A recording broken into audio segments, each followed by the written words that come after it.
Hey folks, Roland Martin here, broadcasting live from Houston, Texas. Today is October 13, 2020. Coming up on Roland Martin Unfiltered, we are here in Houston where Black Voters Matter. They're having a social distance rally. We'll talk with the leaders of the organization about what they're doing to ensure that we get the right to vote. Early voting started today in Texas. Massive numbers already. We'll show you what some of the lines look like. I voted in Dallas, came here to Houston. Also, the federal courts have ruled against those who sued the state when it came to the mail drop boxes. We'll tell you what 3 Trump appointees ruled. Also, we see Georgia, major voting happening in Georgia, in Wisconsin. Significant issues happening all across the country. Speaking of voting, power line was cut in Virginia today on the last day of voter registration. We'll be joined by Lieutenant Governor Justin Fairfax. Folks, we got a jam-packed show. It's time to bring the funk. I'm Roland Martin Unfiltered. Let's go.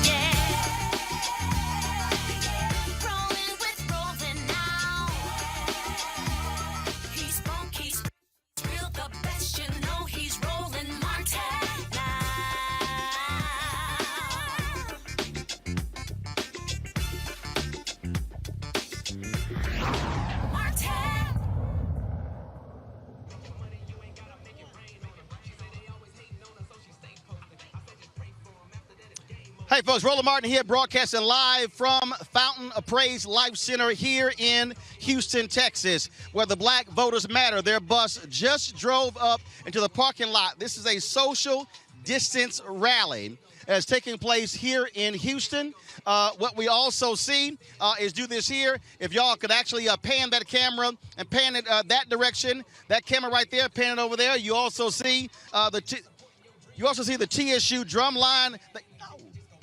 You also the TSU drum line.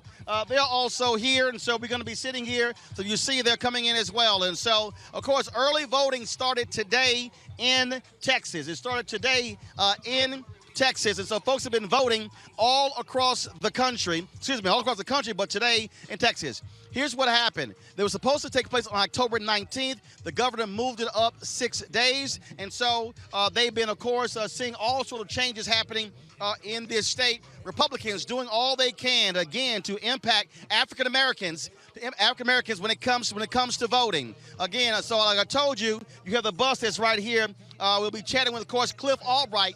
We're definitely chatting with Cliff Albright, as well as Latasha Brown, co-founders of Black Voters Matter. We'll be chatting with them in just 1 second, folks. And so what's going to be happening here, Brian Courtney Wilson is going to be singing to the folks here as well. He'll be singing to the folks here. And so what we're doing is covering this. We're going to be in other states as well between now and Election Day. Now, big news out of Virginia today. Power line was cut in Virginia that shut down voter registration all across the state.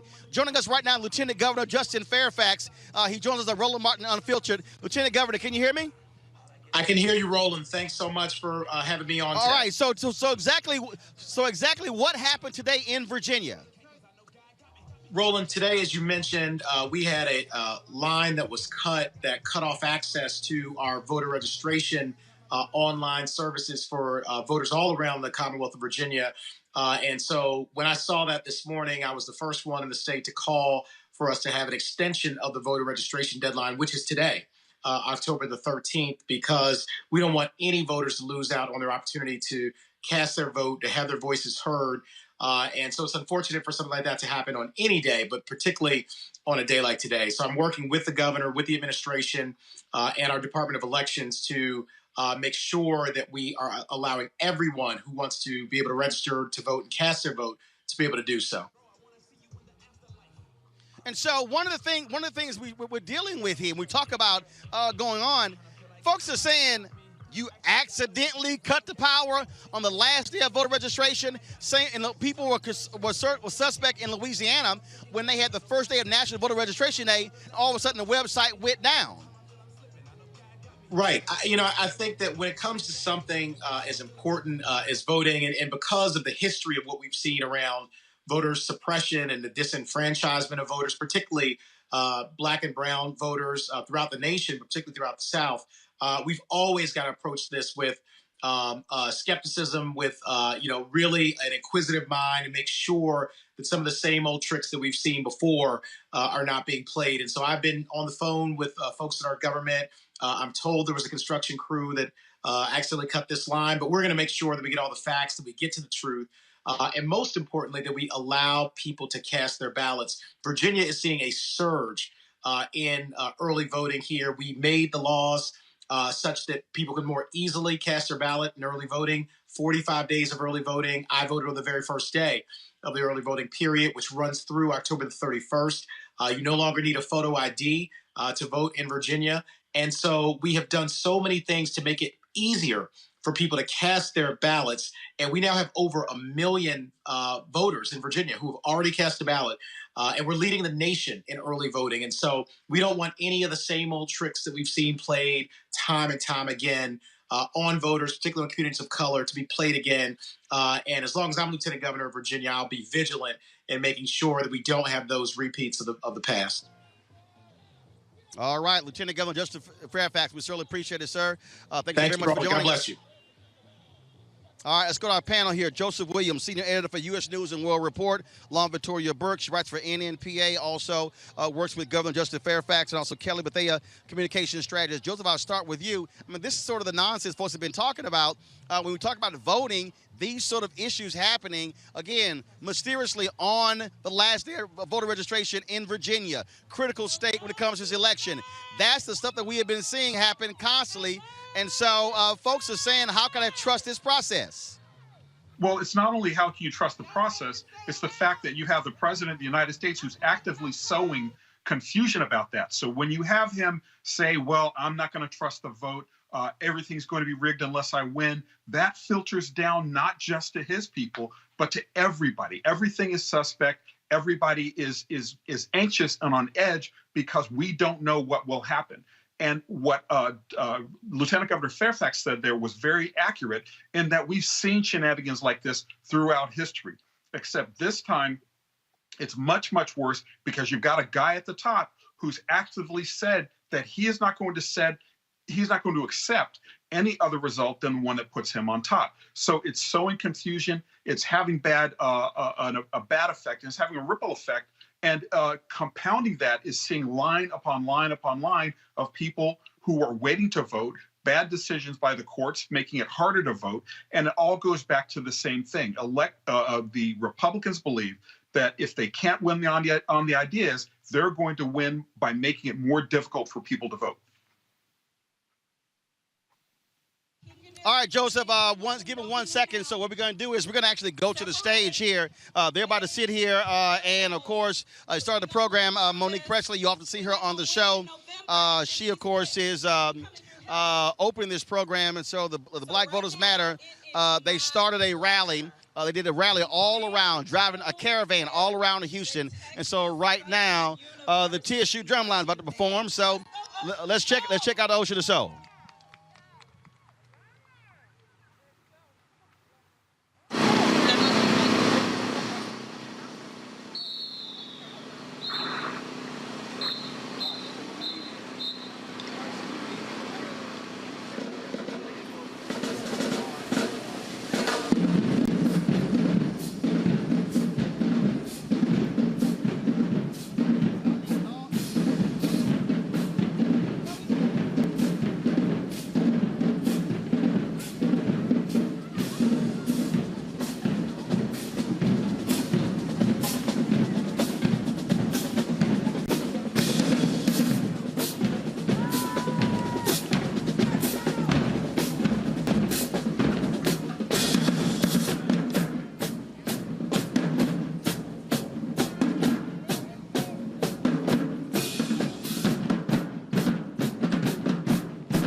is the hearing of Amy Coney Barrett. Of course, she is the Republican conservative Supreme Court nominee. The hearings have been taking place all day for the second consecutive day. And so right now we're joined by Alfonso David with the Human Rights Campaign. Alfonso, welcome to the show. Thank you, Roland. Thank you so much for having me.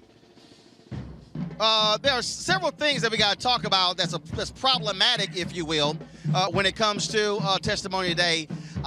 One of the questions was asked dealing with the issue of discrimination, segregation in Brown v. Board of Education. She gave an awful answer to that question. How can black folks trust that this woman is going to rule on a case that lays bare the issue of segregation and integration?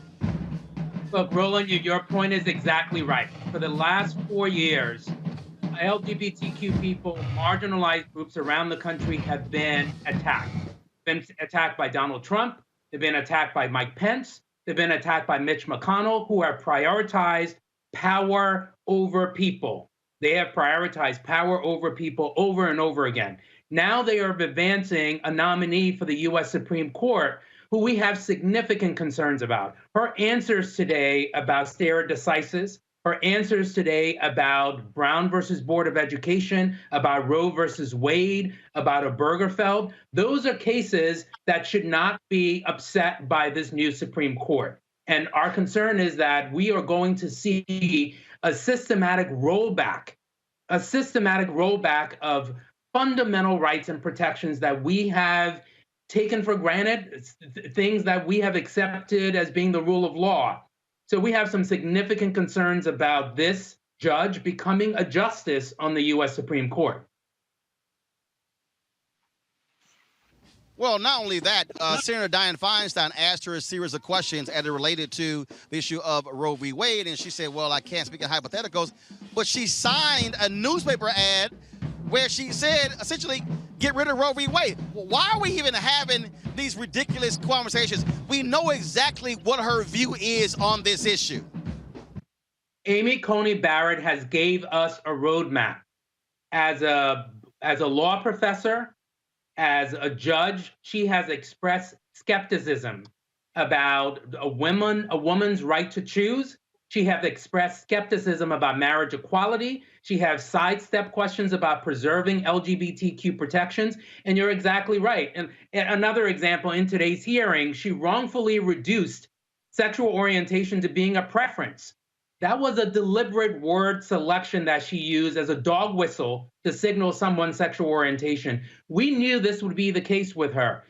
Judge Barrett has worked alongside and has been a paid speaker for Alliance Defending Freedom. That is a group that has called for the sterilization of transgender people. That is a group that has called for the criminalization of same-sex relationships throughout this country and abroad. And again, this is not just about LGBTQ rights issues. This is about women's rights. This is about rights for racial minorities. This is for the rights of all marginalized communities around the country. And that is why we should all be deeply concerned that as opposed to focusing on COVID relief, the Senate is trying to jam through a nominee with 21 days before the election. People are already voting. More than 10 million people have casted their votes for this election. And as opposed to focusing on a pandemic that we're all confronting, instead, they're focused on jamming through a nominee that is going to essentially strip away at fundamental protections that marginalized communities have had. All right, Alfonso David with HRC. We certainly appreciate you joining us on Roland Martin Unfiltered, sir. Thanks a lot. Thank you for having me. All right, let's go back to my panel here. I'll tell you, Lauren. I mean, we can sit here and we can go on and on and on. Look, it's clear why she was chosen. And so this whole deal of, okay, I need to examine the case, talk to my colleagues, stuff along those lines. But that question, when it comes to the issue of segregation, give me a break. If you're black, you better be concerned about voting rights, things along those lines. That was what jumped out at me with her answer on that question. Yeah, I think, thank heaven for small favors. I think she did confirm that Brown v. Board was super precedent, but of course would not say that Roe v. Wade was a super precedent. I'm not sure why we're surprised. She is who she is. Obviously, she's a mentee of Antonin Scalia. The Republicans know how to play the game of power. They pick somebody who is basically the mini-me of Antonin Scalia.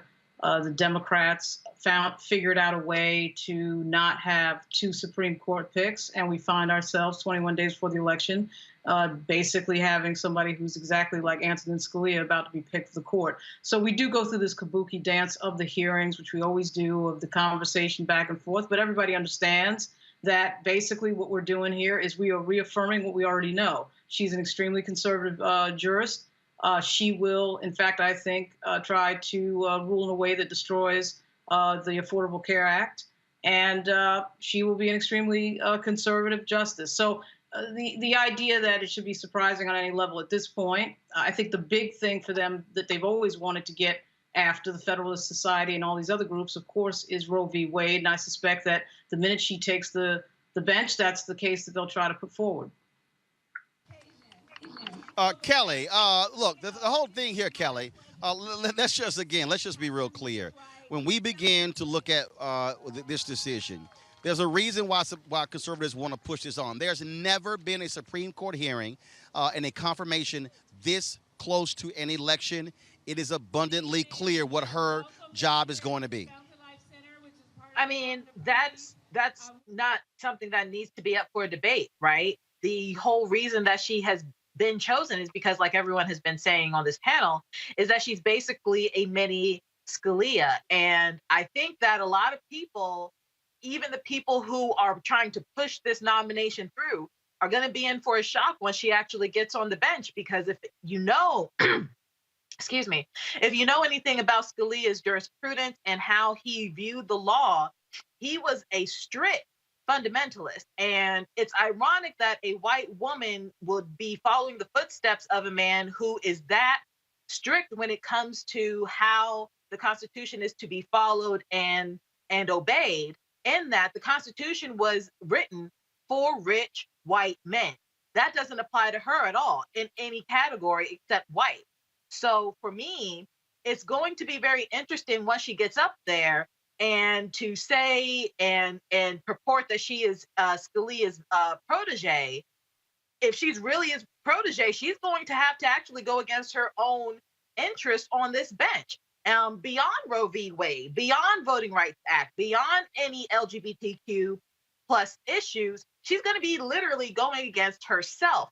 So it's going to be frustrating on many fronts how she is going to be on this court and how this court is going to lean even further right than I think even the conservatives in Congress imagine it to be. Well, again, it's been quite interesting in terms of watching this, and then listen to Republicans, Joseph, sit here and talk about, oh, what is hypocritical and all this. We believe it's about the Constitution, and Senator Mike Lee, holding up his little pocket Constitution. I'm like, come on, man, give me a break. Well, if we're going to be real here, and I encourage that we are, it is about projection. This is nothing more than a sham. We all know it. The problem here is that they're trying to make it so that it's not a PR problem for them. And let's face it. I mean, if this thing goes through like it looks like it's gonna, it's likely that they will lose seats and possibly lose the majority. So they're willing to sacrifice that level of power for this thing that they've wanted for 40 years. And it's so close within their grasp, not even COVID's going to stop them. They're going to crawl over broken glass. They'll crawl over hot coals if they have to get that sixth vote on the Supreme Court. And I think it's true that when you are so conservative, you sometimes can take so many right turns that you can end up on the left. But I also think that in terms of her voting against her interests in some cases, her interests are very, very clear. I mean, she has proximity to power. And that's one thing that a lot of white women kind of recognize internally, is that it's not about having the power yourself. It's about being close to power and about assuming that those close to power will look out for you. That may not be the case. It probably will not be the case in many cases. But I think that at this stage of the game, she's got all the advantages that a lot of these decisions will not hurt her. I mean, she's probably not going to have to face an abortion. Perhaps her children will. And even if they do, they are the exception because they are among the white elite. So if they need an abortion, they're certainly going to be able to get one. Her black children, I mean, they're going to face some problems too. But again, they are part of an elite white family, and a lot of those problems will be papered over by the fact that they're conservative, they have money, and she has reputation and standing. So already a lot of the problems that her black children would be facing just disappear. So I think in terms of her having to make decisions that will go against her interests, I mean, her interests are very, very clear, and her interests are quite narrow. It doesn't extend very far beyond her family. Well, look, look, we know she's going to get confirmed. That's going to happen. She's going to get confirmed. But this is the moment, this is the opportunity, Lauren and Kelly, where Democrats have got to make a decision. Are you going to be as ruthless? Are you going to be as cold-blooded as Republicans? You're seeing the polling right now. Democrats are likely going to take control of the United States Senate. If they do, and Joe Biden is president, they damn well better go hard. And I'm talking about, fine, y'all confirmed judges with 51 votes. We're doing the same thing. All of those votes that passed in the House, bring those bills up again, pass those bills in the Senate. That's what needs to happen. We're going to talk about that in just a second. But right now, we're going to go back to the stage here where Brian Courtney Wilson is about to bless the crowd right here.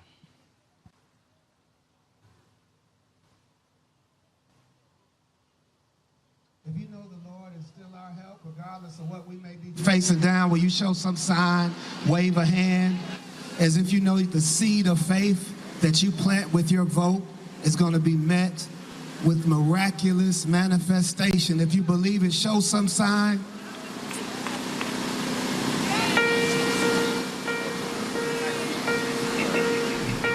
You met me deep in my despair to show me you would never leave me there.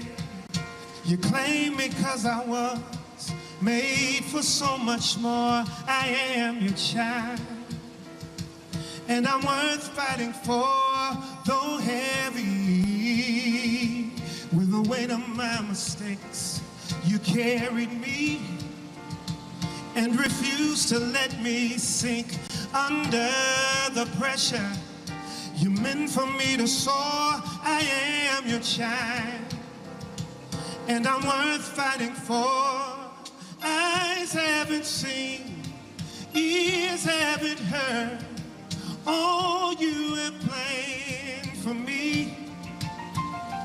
And nothing can separate me from your love when there's so much more still worth fighting for. Now I'm moving by faith and not by sight towards victory. By the power of your might, you're straightening out my path and opening every door. I am your child, oh God, and I'm worth fighting for. I know all you have planned for me, and nothing, no nothing can separate me from your love, God.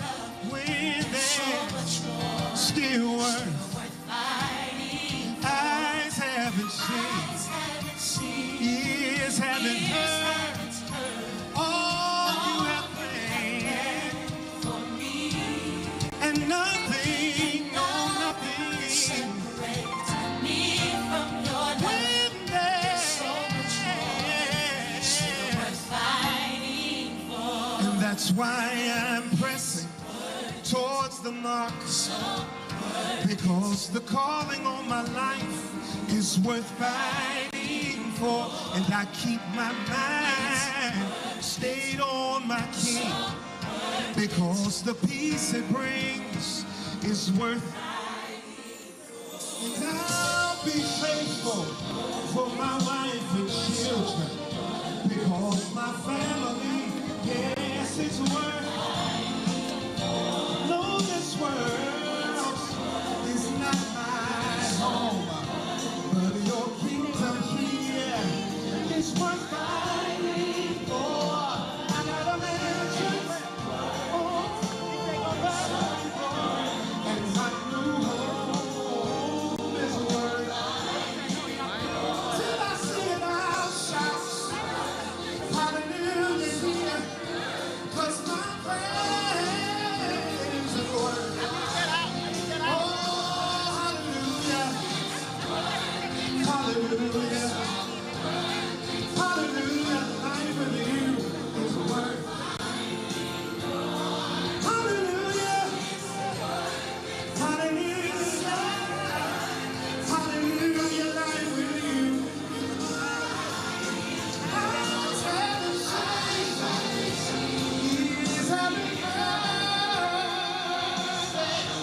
there's a witness out in this parking lot today, show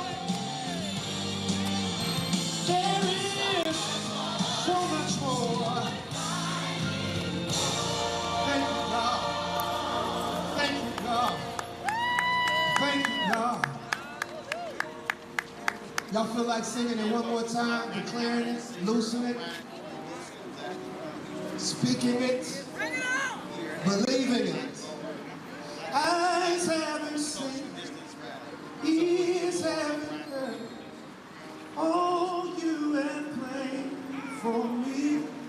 Come on, come on, come on, come on. Eyes haven't seen, ears haven't heard, all you have planned for me. Eyes haven't seen, ears haven't heard, all you have planned for me. There is so much more still worth fighting for.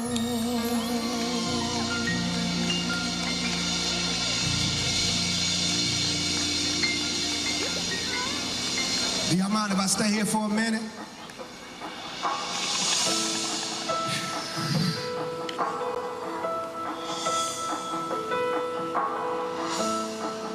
Sometimes there are obstacles in the road that can leave you feeling low, and you don't know how to move forward. And sometimes there are turns you want to take, but the way gets hard to trace. Now you're wondering, how did you get here? But don't you give up until you see how God is ordering your steps so you can walk into your season. He that has begun a great work in you is faithful to perform it. God is faithful to perform it. He that has begun a great work in you is faithful to perform it. Our God is faithful. If you know it's true, shout, yes, Lord, for me. I declare you will know the favor of the Lord and receive a harvest for your seed.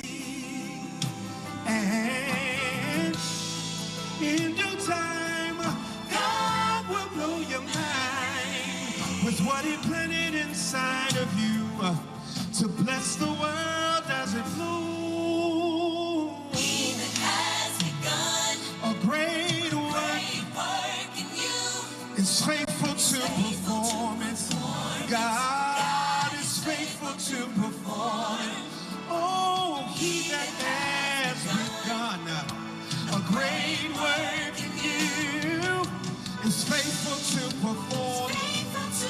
God is faithful to perform it. So if you ever get discouraged, speak to yourself and say, God is doing a great work. He's doing a great work. He's doing a great work in me. God is doing a great work. He's doing a great work. He's doing a great work in me. God is doing a... I have a question for you. If you believe God is voting on you today, has decided that your vote matters, show some sign. He's doing a great work. Doing a great work. God is doing a great work. Yes, he is. Looking beyond my faults, loving me into my future. God is doing a great work.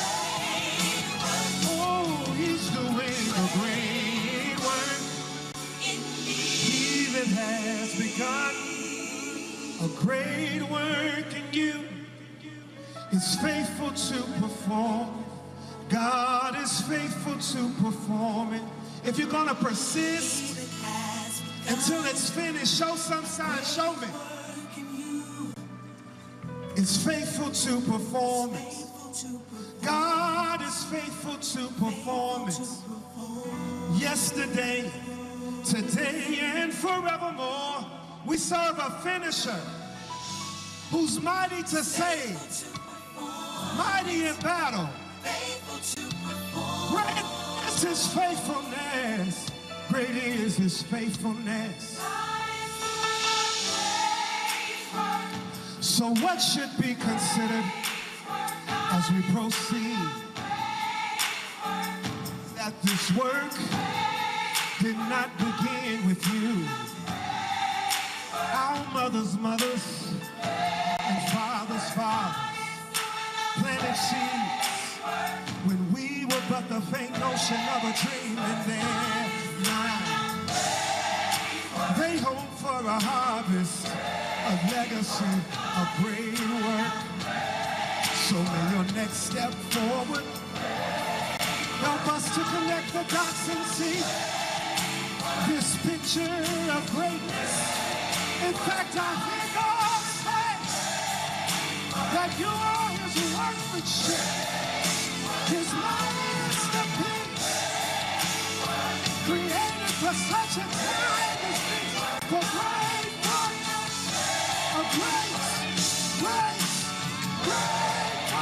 So don't be great. Don't get discouraged.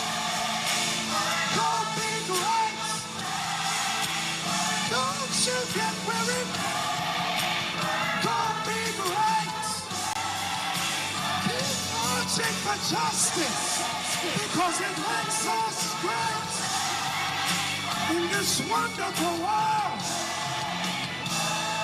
where our children laugh and play and dream and see greatness. I see greatness more than we can imagine. But let me assure you that it's great, and our God is faithful. Yes, Lord. Is there a witness? Yes, God.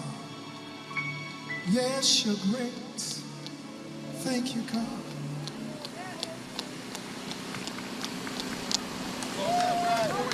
Y'all give it up for Brian Courtney Wilson.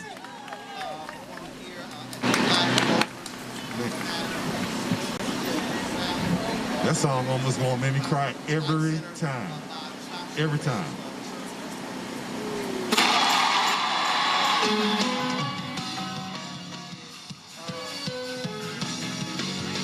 The matter Latasha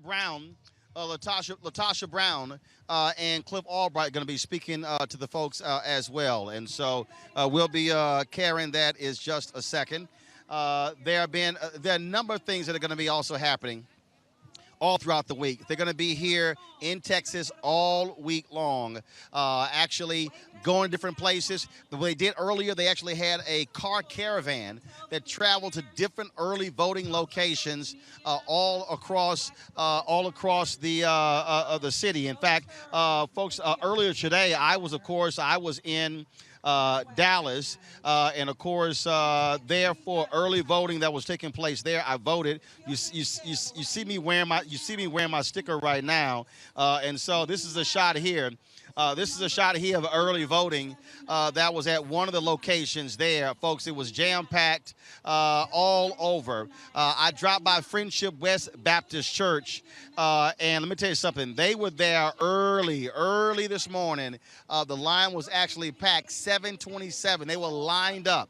There were some people at this early voting location who got there at 4:30 in the morning. The polls did not open until 7. So that gives you an understanding of how focused and committed folks are to voting. It has been really, I mean, unbelievable to see what is happening all across the state. One of the things that also I'm going to show you some of that video when I drop by Friendship West, and so y'all can actually check this out.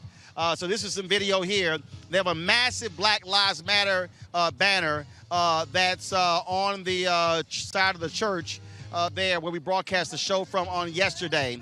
And so that's some of the video that you're seeing right there of folks who are actually going to the polls. We are seeing that all across the country, and I'm gonna bring my panel back in to talk about that, because what we're seeing is we're seeing unbelievable response, Kelly, in Georgia, massive numbers. In Wisconsin, 1.3 million people, Kelly, in Wisconsin requested an absentee ballot.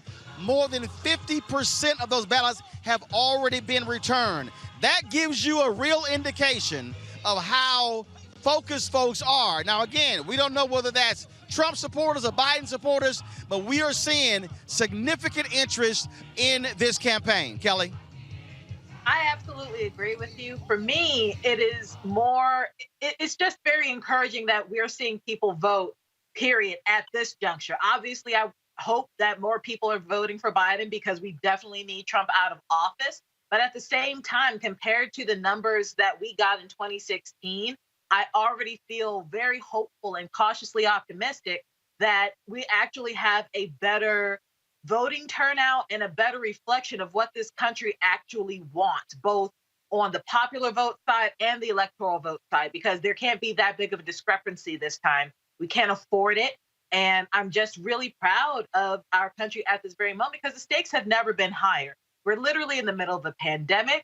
We are in the middle of several corrupt conspiracy things going on in this White House, from Trump and Russia to Trump and his taxes to Trump just being Trump. And we are seeing a reflection of just how tired Americans are, specifically in the states that are affected by this pandemic and his actions the most, such as Georgia. So again, I'm really proud of Georgians, and I'm really proud of this country in advance for really voting him out and making sure that our voices are heard.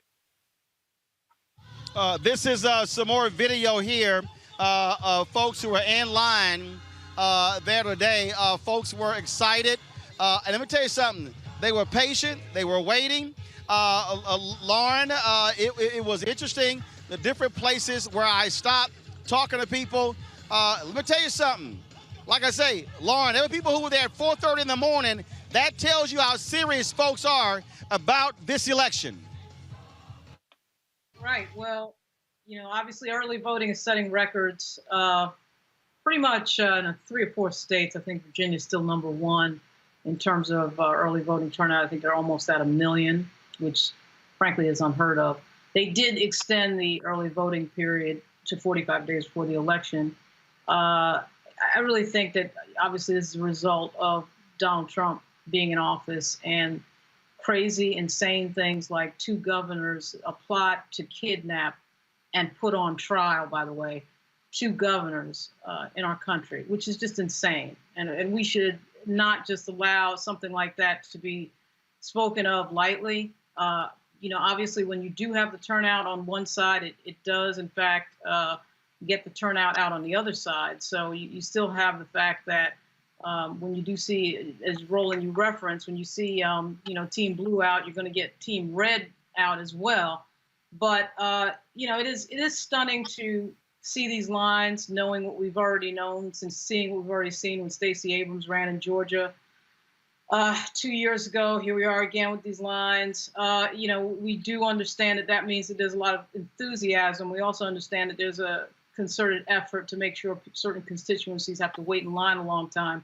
But because people's tolerance levels are so high, the reason people's tolerance levels are so high is because Donald Trump is in office. They understand that they're going to have to wait 3 or 4 hours in line, which is, of course, absurd given the technology and given the fact that we are the world's #1 industrialized nation, and yet we can't get people into a voting booth in less than an hour. It's completely ridiculous. But it is good to see, obviously, everybody out.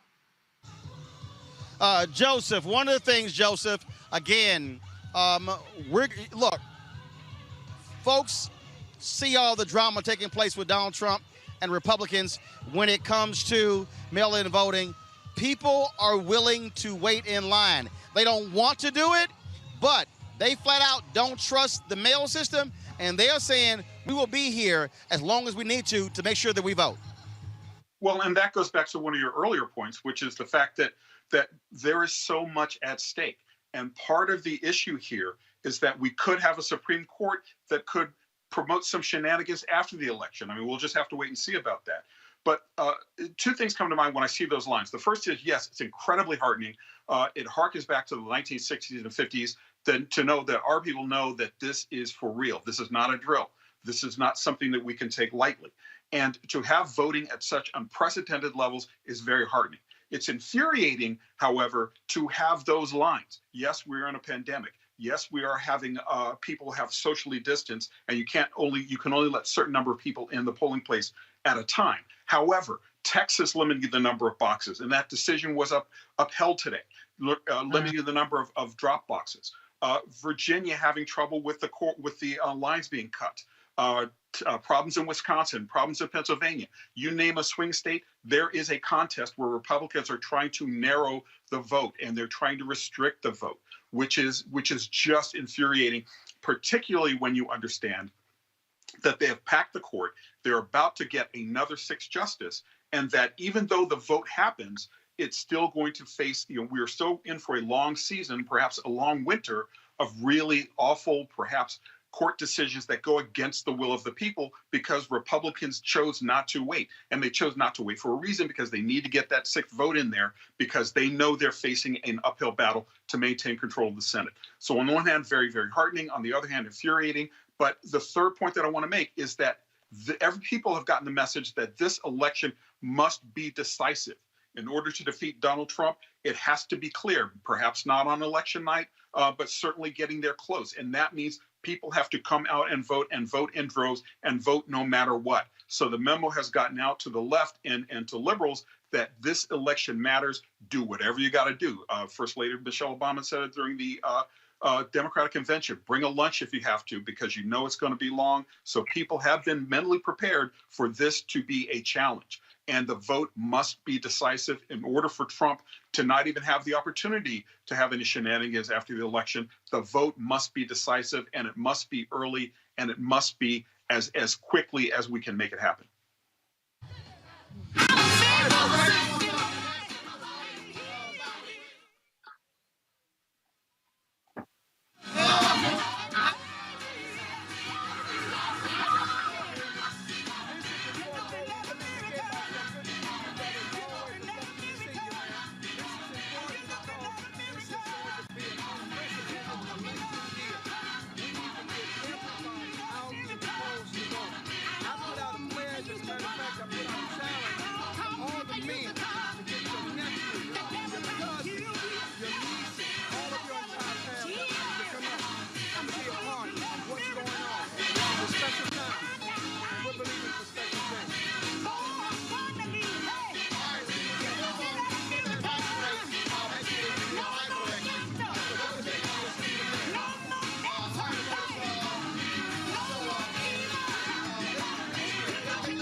YouTube.com/Roland S. Martin. And subscribe to our YouTube channel. There's only one daily digital show out here that keeps it black and keep it real. It's Roland Martin Unfiltered. See that name right there? Roland Martin Unfiltered. Like, share, and subscribe to our YouTube channel. That's youtube.com/Roland S. Martin. And don't forget to turn on your notifications so when we go live, you'll know it. You go to prison at 19. Sentenced for how long? 15 years. And you're, for the first time, you're hearing this old man talk about voting. What did you say? What's that? What's that? And why does that make a difference? What did he say? And he broke the averages thing down to me.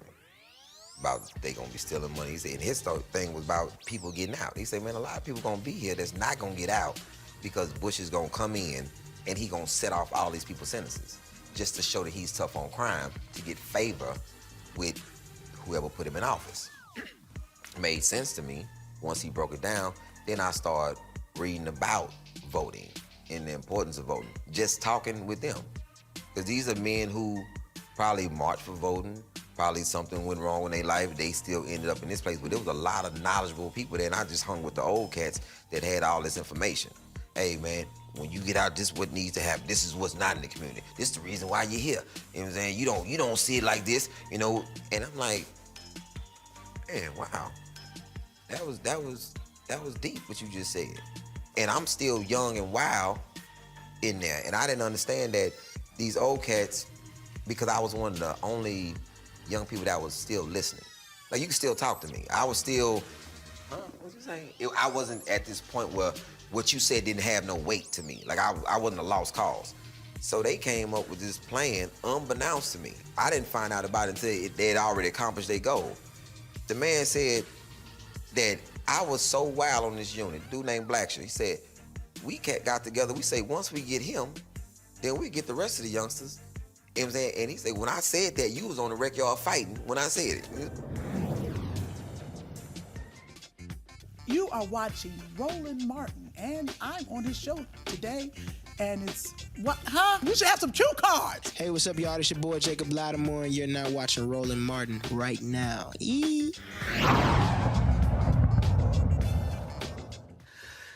I don't care who you are or where you work. Get your ass out and vote.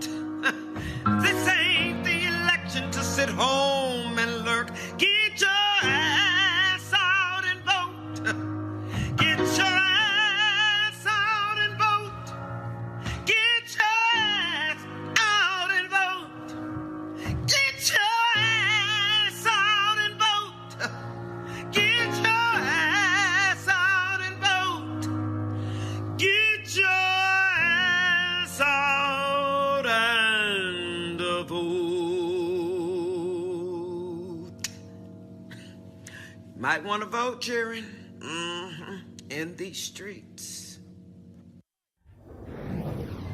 This is a time where you have to stock as many people up as possible to challenge information. See, don't believe the hype. When we made that record, and it was partially from Noam Chomsky, because I went to school, had to do a thesis on this dude, and I said, well, it ain't I'm embracing any white history. It's not I'm embracing all this information because I want to, and I think it's a wonderful thing to drape myself in.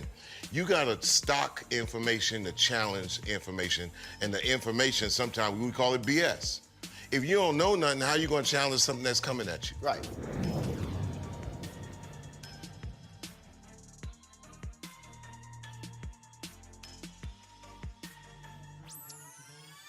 All right, folks, Roland Martin back here live, Houston, Texas, Fountain Life Center, Fountain of Praise Church. Black Voters Matter having their social distance rally. Joining us right now, we were talking earlier before the break, Pastor Remus Wright, the pastor of this church. Glad that black voters don't vote. Pastor Wright, again. Right? Why So was it important for you to have this voter in this suppression parking lot? simply tells us that our vote does matter. Roland, thank you, man. But it's important because we want to get all of the people in this city to come out to vote. The most important thing right now is to recognize that this is an unprecedented time of the year. This election is probably going to be the most important election of the next 20 years. And so we want to encourage everybody to come out to be a part of it. As a matter of fact, I'm asking all of my nephews, all of my nieces, all of my cousins, all of my family members to come out to be a part. We need each and every one of you to come out and be a part. One of the things you mentioned your nephews and others. I just got an opportunity to talk to this person yesterday. A lot of brothers out here I've been talking to. Energy They're like, and commitment I'm to not this quite community. sure.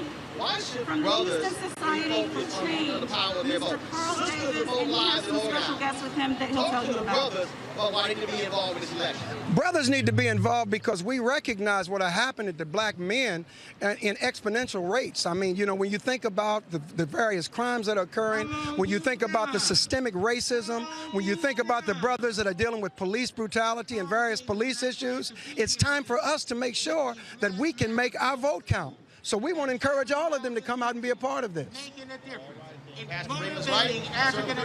see you, my man. Man, it's great to see you too. How's mom and dad? They're good. They were working the polls today, so, Good so deal. I voted where they were working the polls. So. I'm going to be doing the same thing. All I'm right. going to be doing the same All thing, right, man. Pastor Bless you, Wright, brother. I appreciate it, man. Thanks a lot. All right, Rollins. Again, we are focused on this very issue.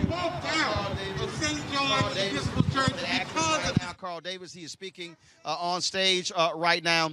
But in a second, the folks with Black Voters Matter, Cliff Albright, Latasha Brown, they're going to be speaking in just a second. We'll be chatting with them. I want to talk about this story here that's out of Virginia.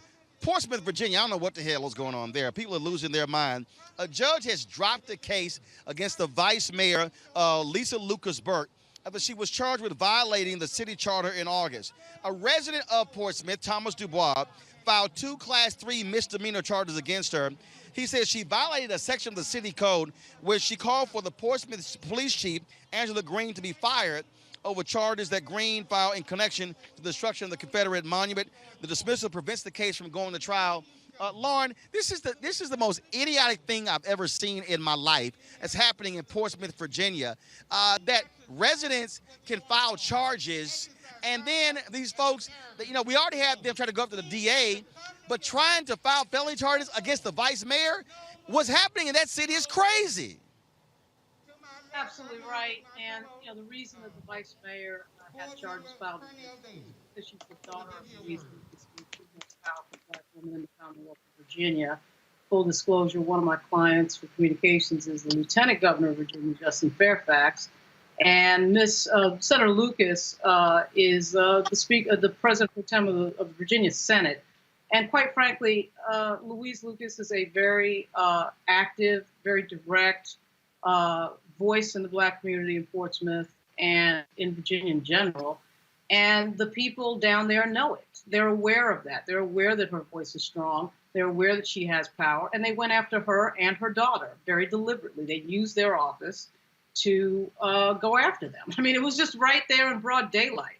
On the very day that Senator Lucas was arriving in Richmond to work on a special session on justice reform, they hit her with a felony for a monument coming out of Portsmouth that she wasn't even at when the monument came down. It was completely absurd. It was completely, out of nowhere. And then suddenly, by some amazing coincidence, her daughter, who is the vice mayor in Portsmouth, is hit with a felony as well. I mean, you can't make it up. It is a throwback to the Old South. It is Bull Connor. It is absolutely out of order. And so, of course, this stuff got thrown out. But the fact that they were so brazen as to do it in the first place, it really is straight out of what Donald Trump was talking about with regard to using the Justice Department against Hillary Clinton. I mean, it was the exact same thing. He wants to use the levers of power that he has to go after his political enemies. That's exactly what they were doing. But Lauren, but I want to bring in Kelly here. Kelly, also, though, this is what you also see what happens when cities begin to shift power away from white rule to black rule. No, absolutely. I'm not surprised at the antics in Virginia. People, at least in the DMV area, kind of think of Virginia as a whole as this very liberal state and forget that it was the capital of the Confederacy. It has deep roots in racism and white supremacy and bigotry. And Portsmouth is just like a small microcosm of an example as to exactly how deep-rooted this goes. So I'm not surprised at the antics of these people, but it does need to stop. And I don't know what steps and measures need to be taken in order for it to stop, but definitely if a vote is needed, this would now be the time. I'll tell you, Joseph, it's unbelievable to see how this thing is playing out. And so this is why also judges matter. And so you can elect black folks. In the case of Portsmouth, black district attorney, black vice mayor, other African Americans, but you still see how people want to use the legal system to put black political power in check. Well, and it's white entitlement that's doing that. It's clear. And so the judges do matter. They're the ones who get the last word, who get the final say. So that's why it's very concerning and why it's very important to vote in local elections. Yes, a lot of judges are appointed by the federal government. Those are federal judges. But local judges, in many jurisdictions, they are elected officials. And if they aren't elected officials, they tend to be appointed by elected officials. So they have an inordinate amount of power, and people need to use their power of the vote to make sure that power keeps in check. Portsmouth, again, a capital of comparison. My parents lived in the city next door in Chesapeake. We used to call it Chesabama because it was a rural place, a lot of peanut fields, and a lot of people who had the rural sensibility that black people aren't necessarily welcome in this parts of the country. So it's very not surprising at all, rather, I should say, that they went to war, or that some white person felt entitled to check black political power over a Confederate monument, something we've seen all over 2019 and again in 2020, and we probably haven't seen the end of it, particularly in Virginia, where there are more Confederate monuments, it seems, than there are cities.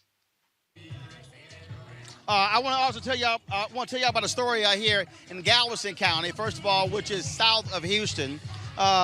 Texas voters there received mail-in ballots that left off some of the races. The ballot is missing 5 county-wide judges, including county sheriff and 2 district judgeships. Most are black districts. Teresa Hudson, a black woman running for judge in one of the races, was left off of the ballot. She's challenging incumbent Republican Judge Jared Robinson for the bench of Galveston County's 405th District Court. We'll certainly update you on this when it becomes available. I'm just trying to understand how you leave folk off the ballot. That actually makes no sense to me. No sense whatsoever. We're gonna go to the stage here in a second, where Cliff and Natasha are gonna be speaking as well. We're gonna do that, but I'm just trying to understand, Joseph. Again, you got ballots. How you leave folk off the ballot? Two reasons: intentional, which is bad enough. Which is very bad, I should say, and sloppy, which is almost as bad as intentional. You have people who aren't paying attention, who may not necessarily this might not be their person. It's inexcusable in the long run, and in the short run, it's more of these election shenanigans that we've seen when Republican goes against Democrat, and the Democrat or the Republican has the upper hand and wants to try to consolidate and hold on to power. I'm not surprised. I am disappointed that we're seeing this. It's probably not the last time. Well, I'll tell you, it's absolutely crazy what's happening here. All right, folks, here's what's going to happen. We're going to go to a quick break. We'll be back on Roland Martin Unfiltered. Again, we come back. We're going to hear from the co-founders of Black Voters Matter. We're also going to be talking in about 10 minutes with Senator Amy Klobuchar, who asking some tough questions of Amy Coney Barrett in today's Supreme Court hearing. We'll be back on Roland Martin Unfiltered in just a moment. This is Judge Mathis. What's going on, everybody? It's your boy Mac Wiles, and you are watching Roland Martin Unfiltered.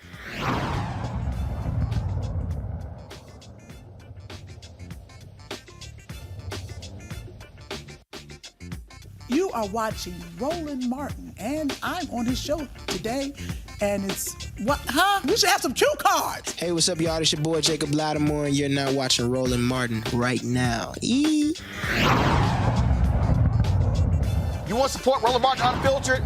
Be sure to join our Bring the Funk fan club. Every dollar that you give to us supports our daily digital show. There's only one daily digital show out here that keeps it black and keep it real as Roland Martin Unfiltered. Support the Roland Martin Unfiltered daily digital show by going to RolandMartinUnfiltered.com. Our goal is to get 20,000 of our fans contributing $50 each for the whole year. You can make this possible. All right, folks, welcome back to Houston, Texas, Black Voters Matter rally taking place here, Fountain Life Center. We're glad to be with you, folks. It has been quite the busy day all across the state of Texas as early voting has been taking place. Folks have been going to the polls all across long lines as well. But one of the things that was asked today in the Supreme Court hearing nomination of Amy Coney Barrett dealt with voter intimidation. Republicans, Donald Trump, is one of the things they've been wanting to do. Joining us right now, for Senator Amy Klobuchar from Minnesota. Senator Klobuchar, welcome back to Roland Martin Unfiltered. Well, thank you, Roland. It's great to be on again. I just got to ask you, how in the hell could Amy Coney Barrett say she wasn't sure about the issue of voter intimidation? And you were like, it's already the law. I literally could not believe it. I read for her the statute myself, and I'll read it again.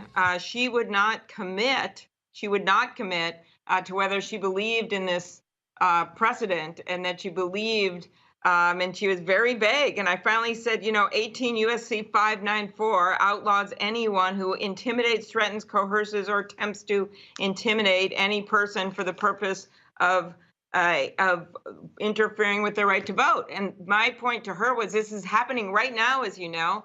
In Minnesota, we have this issue where there's been a notice to ask former special forces people to be employed to come and stand at our polls. That happened, and that's why I made the point to her.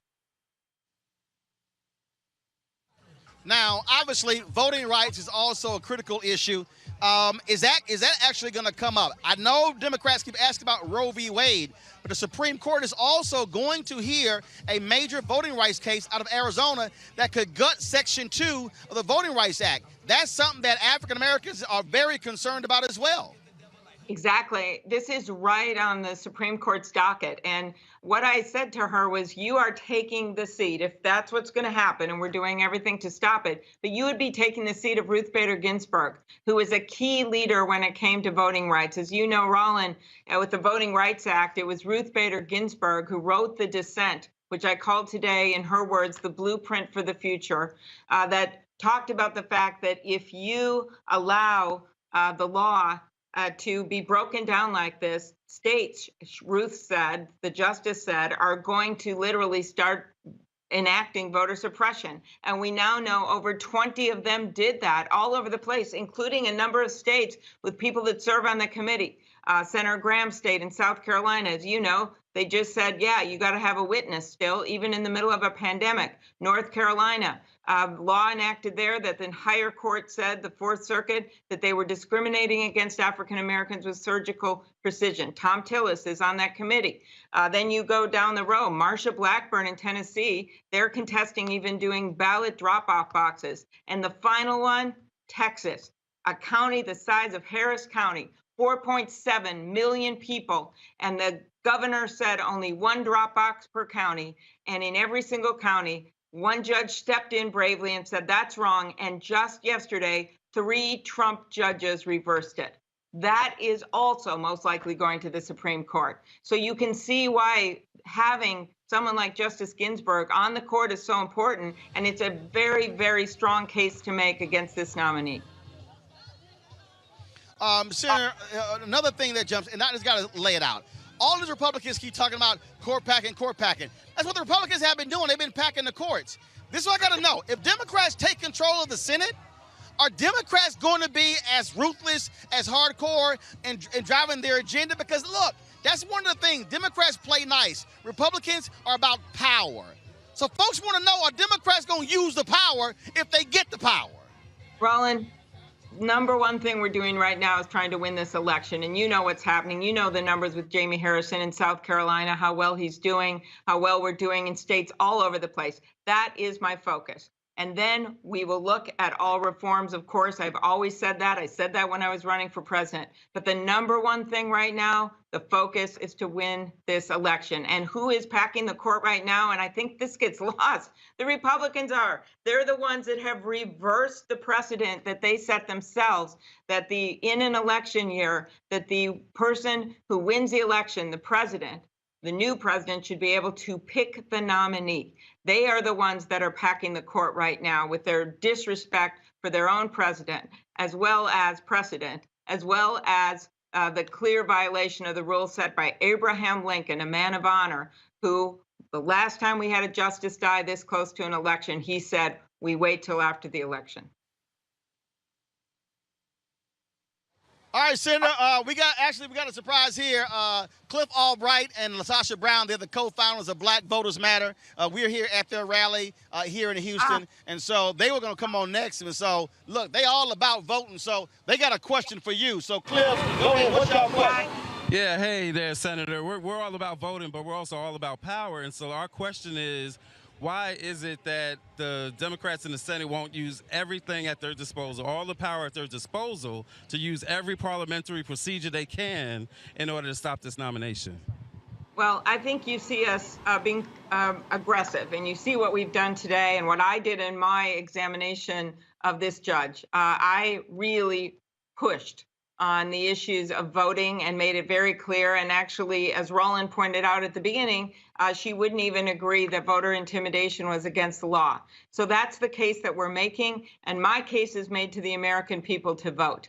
And I know that's what we share that's what you're doing right now. And I said earlier, we will try everything we can, and we have limited tools. We're doing everything we can. But the key is to make the case to the American people to vote. That is going to make the biggest difference, as well as calling these Republican senators, many of them up in tough races right now, who they're hearing from their constituents that they don't want a judge like this on there who's going to throw out the Affordable Care Act. When you look at her record, every sign, as I said today, every track leads to her voting against the Affordable Care Act. Those are, when you look at how she criticized the decision upholding Obamacare, when you look at everything she's done, that's where you get headed with this judge. And so I think it's our job to make that case, and that's what we've been doing instead of just business as usual at these hearings. All right, Senator Amy Klobuchar, we certainly appreciate you joining us on Roland Martin Unfiltered. Thanks a bunch. It's great to be on. Thank you. Thank you very much. All right, folks, I'm going to chat now with Cliff and LaTosha. Cliff and LaTosha, first of all, glad to be with y'all. Y'all been traveling all around the country. This is the latest time. Tell us where y'all been. What are you hearing? What are you seeing? Where have we not been? We have been on the road for, I think it's 17 days now, 17 days, going on 18. We will hit 15 states at the end. I think we've already been to 8 states. We've been to Ohio, South Carolina, North Carolina, Georgia, Pennsylvania, Michigan, and now we're here in the great state of Texas, and we're headed to Louisiana and Alabama this weekend. So we're going to keep going. We're going and we're in these streets because our people are here. We care about them. We're spreading love and building power. And what we're hearing on the ground, and I think it's really important for us to put pressure on elected officials, the level of voter suppression. And it happens in many ways. We're seeing lines. We just got a phone call today that even in Georgia, there are lines that people are waiting in Atlanta for 8 hours to vote. We're looking in right now as we stand in Texas, instead of expanding access, what we know is a federal judge late last night decided there would only be one drop-off point. Why in the middle of because of the governor, what the governor pushed? What we are seeing is Republicans all across this country try to prevent black voters from voting in this election cycle. They are pulling out all of the stops to suppress the vote. And we're saying this not in a space around being partisan. We're saying that because we're going to speak truth to power. And that is what is happening all across the board. We're seeing the governors, we're seeing Secretary of States, we're seeing all kinds of elements to suppress the black vote. But don't worry about it. We coming, and we coming hard. First of all, we certainly appreciate y'all coming and coming hard as well. And so, Cliff, speaking of that, there are people out there who say, all right, you know what? Does my vote really matter? You've got people, folks I know in Alabama, y'all going there this weekend. They say, well, look, this is a Republican state, so it doesn't matter. I keep arguing, it definitely doesn't matter if you never use it.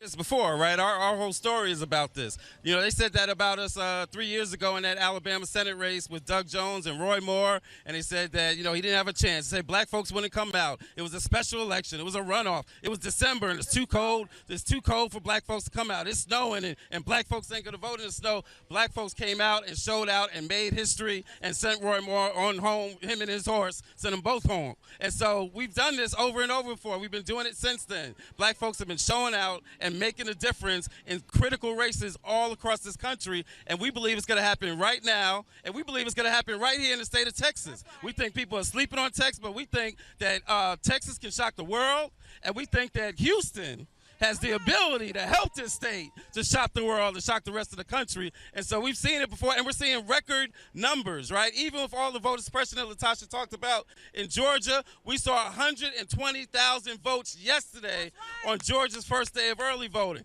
I think we might be able to top that here in Texas today. So we'll see what the numbers are like. But at the end of the day, you can't stop the rain. And no matter what the voter suppression is, we're going to come out in record numbers and shock the country. That's right. Well, first of all, let's be clear. Georgia is small compared to Texas. So let's just be real clear about that. Let's not be confused about that. But one of the things, Latasha, as you were talking about, again, what people are having to deal with.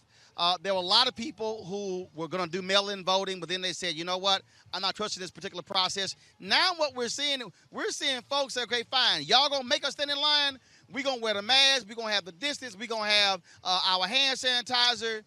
They are sending a signal to the folks who have put barriers into place that our ancestors didn't take it, and we're not going to take it now. You know what, Roland, is so interesting. My grandmother used to say, what the devil meant for harm, God will use for your good. So what is ultimately happening, what we're seeing that is ultimately happening is that fundamentally that there are all of these efforts of voter suppression. We see it. We know it. If it looks like a duck, quacks like a duck, walk like a duck, it's a duck. Right? If it looks like voter suppression, feels like voter suppression, anything that's preventing us to try to get to the polls, we see it, we know it, and we know what to do about it. And what we're seeing, which makes me so happy, is that we're seeing our people come out in record numbers. Everywhere we've been going, folks have been standing in lines. Folks been bringing their lawn chairs. They don't seem like they got to worry that they're sitting down there with their water, bringing their water bottles, because we are determined. Because at the end of the day, nothing is going to stop us or take us backwards. We have gone too far. We fought too hard. There are too many of our people who have died. That at the end of the day, what we know is whenever we have stood in our power, this country has had to literally be able to deal with us. And so again, we see in this moment those very elements that have been used from trying to dismantle the Postal Service to voter suppression like we see in Georgia where 200,000 people were dropped off the voting rolls, to what we see here in Texas where you got one polling site in the midst of the pandemic, which is crazy. People are responding in a way that's saying we're not going to take that. Ain't nothing going to turn us around. And so what we're really happy about and what we're hearing on the ground, people are determined. We stopped at a place today and folks are running up to us asking us for a T-shirt or bracelet saying that they voted, showing us their voting sticker, because there's something about fundamentally we know what time it is. We know what time it is. One thing I wanted to ask y'all about, you talked about the response from people, you talked about how people are coming up to you and how they are engaged in this. Have you seen a lot more young folks as well? When I was in Dallas yesterday, it was an old sister, beat up car, handicap sticker. She was scouting out the early voting location to see how she gonna vote tomorrow. And so when we look at a lot of polling data, we're not necessarily seeing, we're seeing, again, still a lot of young people who feel as if their vote doesn't matter. How are y'all also pushing that and encouraging young black folks that you can't say, I'm going to protest, but then not vote, because the very folk who you trying to make policy changes are the very folk who get elected. One without the other don't make any sense whatsoever. Cliff? Yeah, no, we've actually been seeing a lot of good energy amongst young folks. I mean, we've seen, and there have been polls that have shown that amongst folks that were organizing in the streets and protesting in the streets, that voter registration has actually gone up, and everything that we see has been matching that. We actually see it even on the, we support organizations, community groups, churches, fraternities and sororities, and we've seen an increase in support requests that we've gotten from students who are on campuses, even students that are currently dealing with coronavirus and grades and all that stuff, but we're seeing an increase in them coming to us saying, look, we want to do some GOTV, we want to do some voter registration, we want to have some polling place parties. And so we're just seeing it at all levels, whether it's on campus or even off campus in some of the communities that we go to, where young folks are really leading the way. Because I think what has happened is that when folks were in the streets and making demands, whether it was defund the police or other demands, what they became clear was that they're making these demands of folks that have been elected into office. And they're trying to get to a position where they don't have to make demands and force people to do right. They're trying to create a situation where they're able to put folks in so that they won't have to force them to do right. And so young folks have really connected the dots, but the truth is that's not a new thing, because that's been the history of our movements. Our movements have always been driven by young folks. And it's nothing, there was no Birmingham movement without the Children's March. And there is no Black Lives Matter or defund the police without the young folks today. And they're going to show up and show out on Election Day and every day between now and Election Day, because today is Election Day in states like Texas. That's right. Well, I tell you, I think there's an opportunity, again, that what we have to do, and look, we talk about this all the time, we have to connect the dots. You got to connect the dots. Folks to understand how who you elect as a judge impacts mass incarceration. Who you elect as DA determines whether or not they will go before the judge. Who you pick when it comes to your state house race also matters, because those are the people who also pass the state laws, county commissions, and school boards. And so I think if there's one thing that has to happen, is there has to be a massive civics education in not just our community, but across this country. Because a lot of folks really have no idea about basic fundamental civics and politics. The truth is, if we think about all the attention that's been paid all the past 6 years, since Trayvon, since Mike Brown, right? We didn't even have, think about the language, progressive prosecutor. That phrase didn't even exist 6 years ago. That's something that Black Lives Matter and predominantly young folks created. That's something that folks in Ferguson created, which has led to folks like a Kim Gardner, right, or some of these other progressive prosecutors. The attention that we pay now, like you said, on DA's races and sheriff's races and judges' races, those were races that we weren't really thinking about 6 years ago, 8 years ago, 10 years ago. We were focused on mayors and city council and maybe, Senate and president. But there's a whole area of work today, electoral work, that is a direct descendant of the work of Black Lives Matter and the work in the streets. And we're going to see the same thing happening with the current iteration of Black Lives Matter and the defund movement and the protests that have taken place over this historic past spring and summer. One of the things that we like to say is when young folks come up, and even when we're on the street organizing, and people come up and they talk about they're disappointed in the vote, we don't try to evangelize them. We say we understand how you feel, because we feel like that. We have actually voted for people before and been disappointed. We've got to be honest about voting. Voting has severe limitations, but it also is a power and a leverage. And when you are a people and a community in struggle, you cannot afford to leave any power on the table. And so part of our work is doing twofold. Is one, getting people to vote, because mighty rivers are filled drop by drop, right? And so we've got to hold folks accountable in the now, right? We've got to move people in position in the now and move people out of position in the now. But while we're doing that, we also have to radically reimagine every single system in this country. There were folks that were talking about defund the police. Why y'all saying that? Well, we're looking at San Francisco. We've seen major cities already start that process. And so black folks have always been pioneers on literally pushing this system to live up what it says it's supposed to be. We've got to continue to do that. And so we got to see voting as one tool. So what we do when we meet with young folk and people on the street that said that they're not interested in voting, we ask them, what is it you care about? I've never met a single person on the street that did not care about something. That's why we don't say people are apathetic. And when we connect with them with what they care about, we listen to them. And we listen to them, we ask them, what is it you want to see? And normally what we can do is make the connection to what it is they care about, what they want to see in voting. That's when I've seen the light bulb go off, because it becomes real to them. And in those moments, we're telling them, we're having an authentic conversation about what voting is. It is not the panacea to all our problems, but it's darn sure a big old stick that, like, we can back some folks up, and we can also put some people in office that will look out for our interests. And so as we're doing this work, we're building power, and voting is one tool of building power. But I don't know about anybody else. The biggest piece is, if any decision is going to be made about LaTosha Brown, I need to be a part of that decision-making process. And so there are folks that are making decisions every single day about our lives. There's a man in the White House that don't even care about his own health. How he going to look out for our health?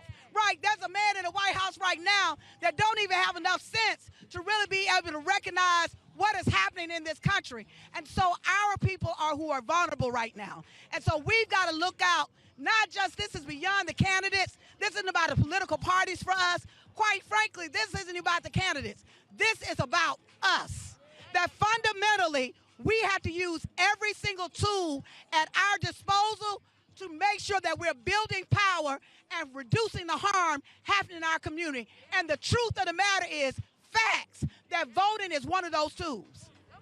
All right, they would give me the rap signal, but I wasn't going to stop Natasha. So, Cliff and Natasha, I appreciate all the work that y'all do. I think they want y'all on stage, and so I appreciate it. Thank you so very much. All right, folks, again, we are out here in Houston, Fountain Life Center, Fountain of Praise Church for the Black Voters Matter, doing what they do, and we certainly appreciate all the work that they do. Final thoughts from Kelly and Lauren. Kelly, you go first.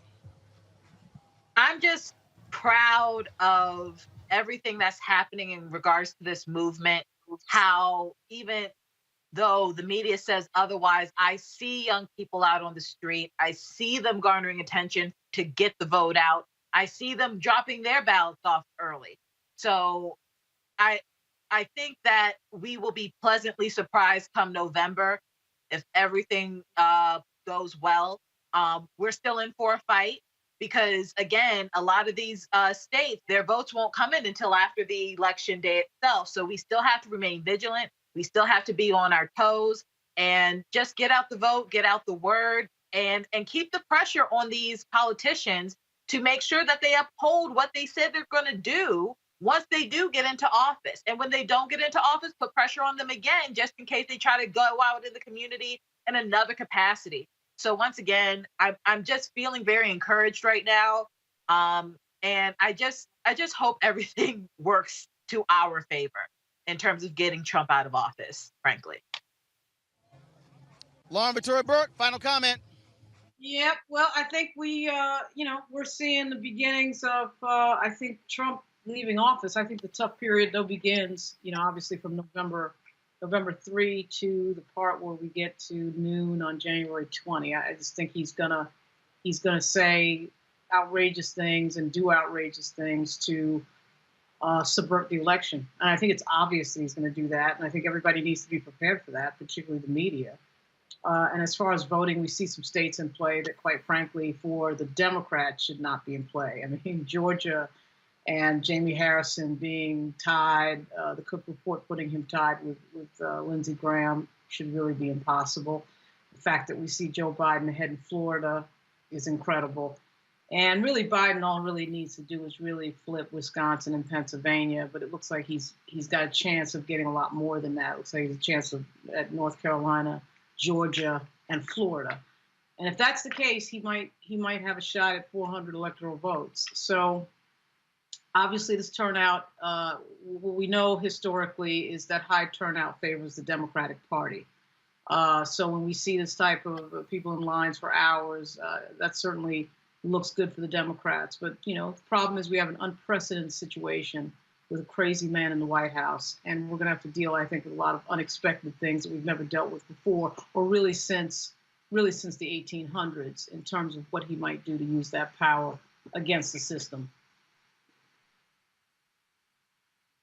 All right, Kelly, Lauren, we certainly appreciate it. Thank you so very much. All right, folks, there were a lot of anti-Trump ads that are constantly being dropped every day.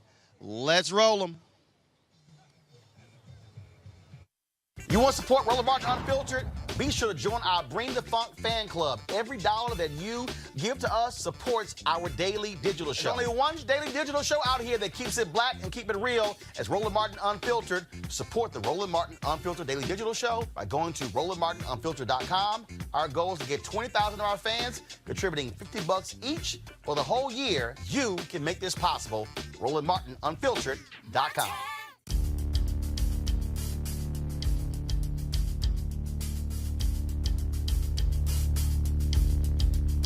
We're counting on the federal court system to make it so that we can actually have an evening where we know who wins, okay? Not where the votes are going to be counted a week later or 2 weeks later.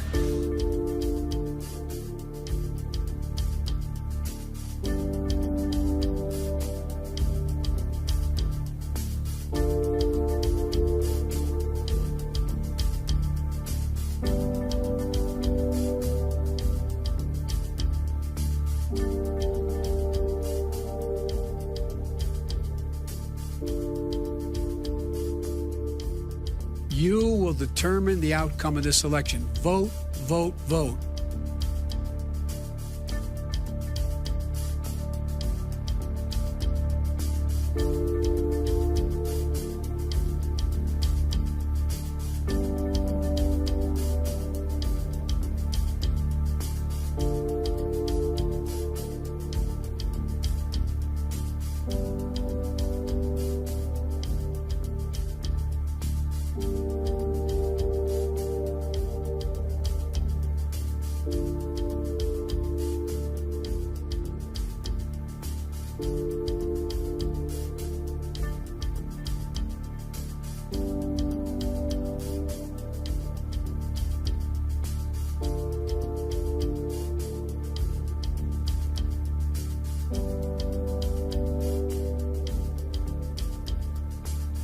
As far as the ballots are concerned, it's a disaster. This is going to be a fraud like you've never seen.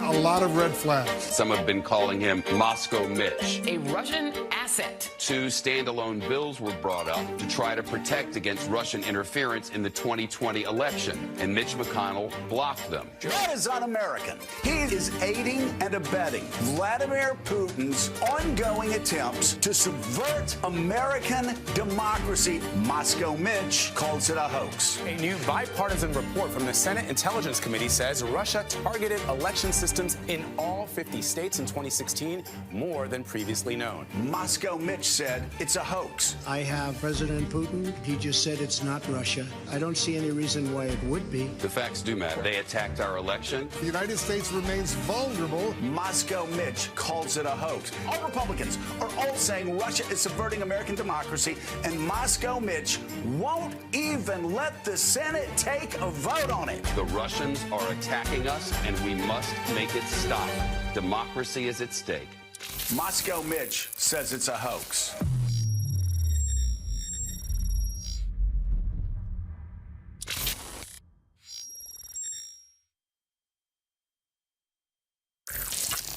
I'm Olivia Troy. I worked on the coronavirus task force from day one, side by side with Dr. Anthony Fauci. I witnessed Donald Trump and senior White House officials routinely sideline and discredit Dr. Fauci, both privately and publicly. And now, the Trump campaign is twisting Dr. Fauci's words in a campaign ad for their own political gain. It's gross and upsetting, and typical of a White House that has no regard for the truth. For Donald Trump, it's always about him. For Dr. Fauci, it's always been about serving the American people. Join me as a Republican and former Trump administration staffer who is voting for Joe Biden.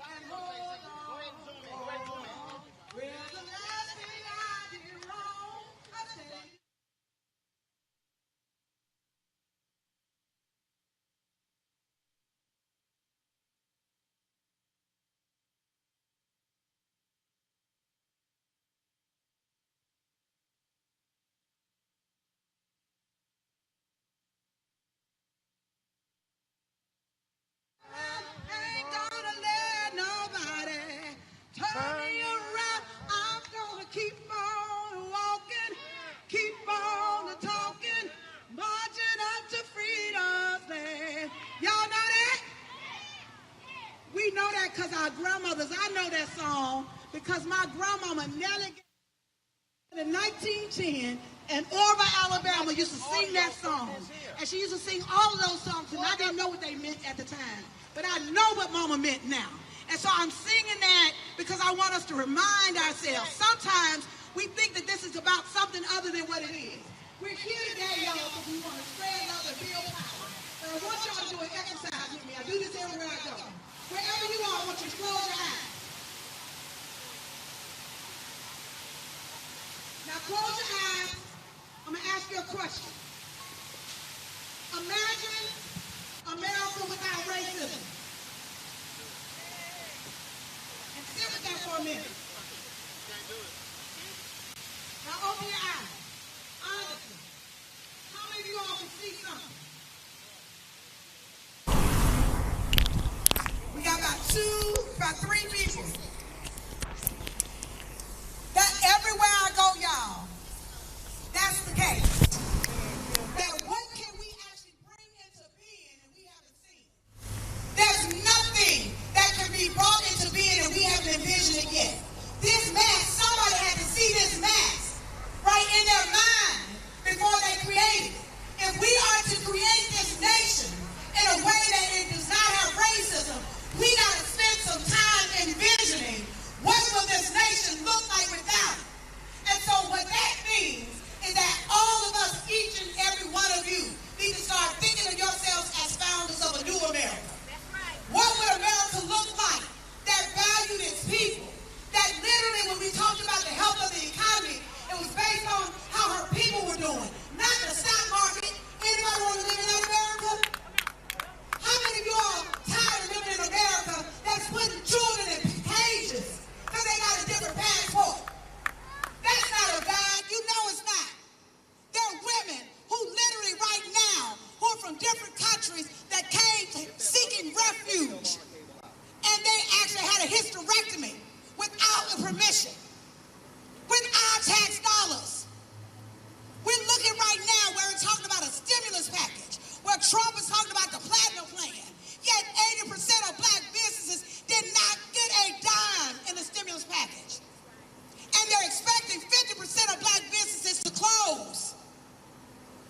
We got to know what time it is, y'all. And so, my people, do not get weary in well-doing, because in due season, you got to know what time it is. Sometimes, and I will say this, sometimes that until the pain of staying the same becomes greater than the pain to change, you won't change. So part of the reason why we uncomfortable, I'm uncomfortable, I can't stand these masks, y'all. I'm wearing them because I have to, but I know they're aggravating. I'm uncomfortable right now. How many of y'all out there are uncomfortable? How many of y'all out there feeling pressure? Well, let me tell y'all something about pressure. Let me tell you how a diamond is made. You know what diamond is?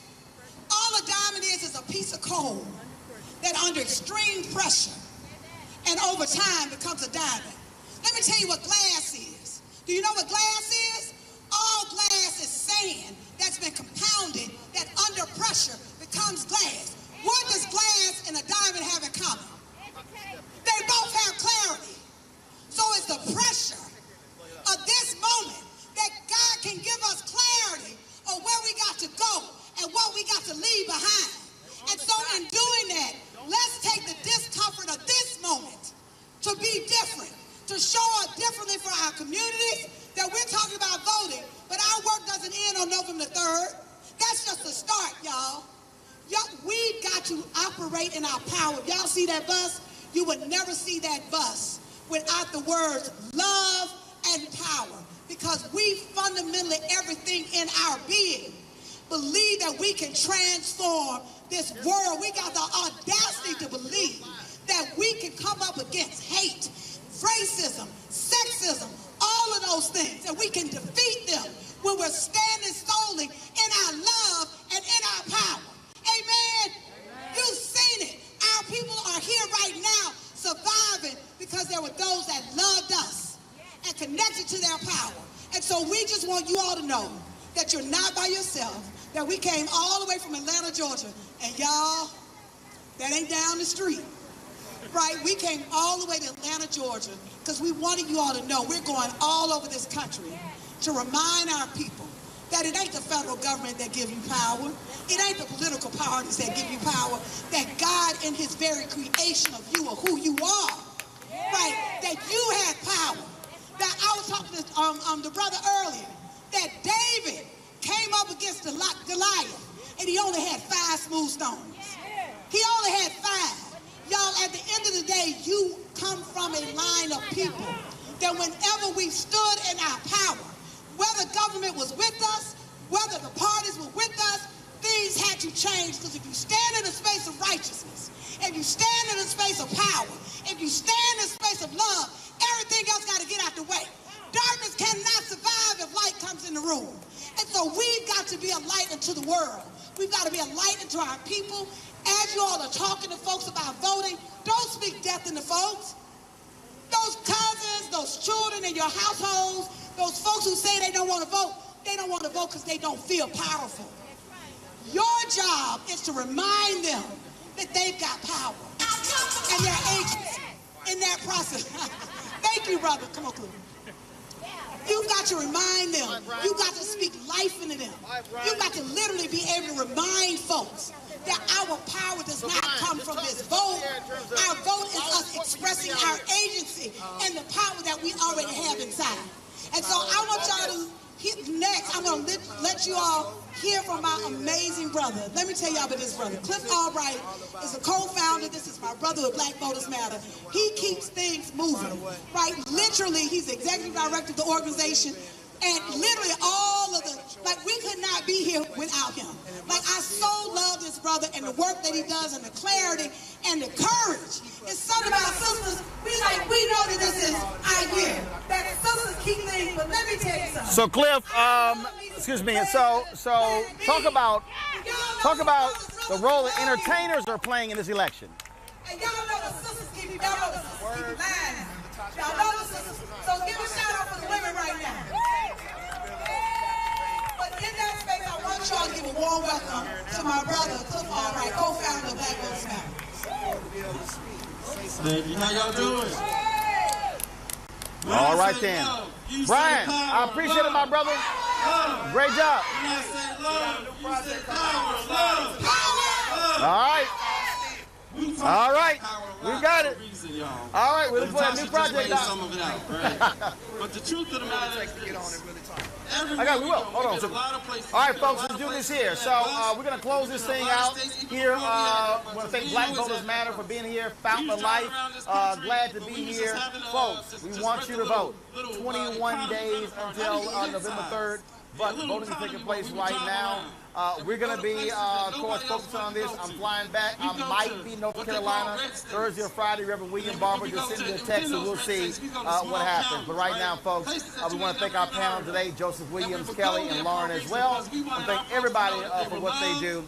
And so, again, make sure that you use your power and actually vote in this election, all right? Y'all, please support what we do. Your dollars make it possible for us to travel across the country, do what we're doing right here. And so you can support us, Cash App, $RM Unfiltered, PayPal.me/R Martin Unfiltered, Venmo.com/RM Unfiltered. You can also send a money order to New Vision Media Inc., 1625 K Street Northwest, Suite 400, Washington, D.C., 2006. I want to thank everybody. Again, our goal is to get $20,000 supported by the end of the year, contributing at least $50 each. That's $4.19 a month, 13 cents a day for you to support our work, to give you the kind of information being here on remote. I also want to thank the students at Texas Southern University who are helping with today's broadcast. Your dollars also help for us to help give experience to these students in real life media, real life television, and so that's why this matters as well. All right, folks, I got to go. I will see y'all tomorrow. Y'all take care. Holla!